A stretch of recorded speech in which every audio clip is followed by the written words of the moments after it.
Anyway, so the next match was for the TNT title, Samoa Joe against Wardlow. And here's what, again, they felt the need, I guess, because within the first 10 seconds, they go to the floor. And then Joe does a dive. Even these two, the 300-pounders, they got immediately to the floor, do a dive. But as I said, what can they do? There's two guys barehanded following the Battle of Little Bighorn. Wardlow's green. The fans are worn out. What have they not seen?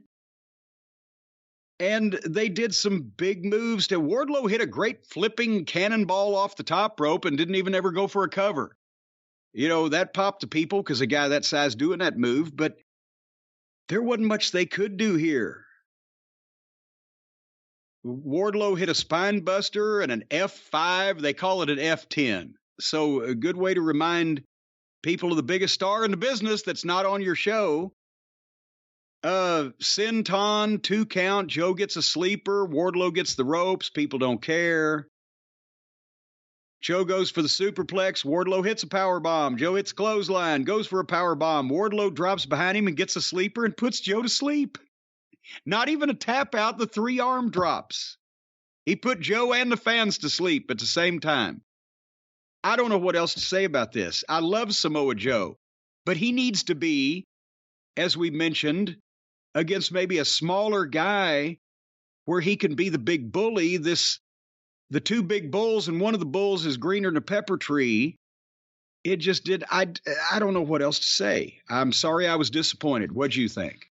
Regardless of who was in this match or the previous match, any issue, well, forget about any issue. What's the issue with doing 2 choke out finishes back to back?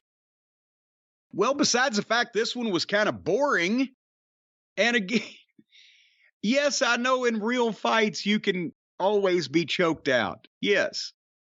And the UFC learned shortly into their run, I think it was on their first Fox Network special, the reason why wrestling's a work. Because their first big main event ended in a minute.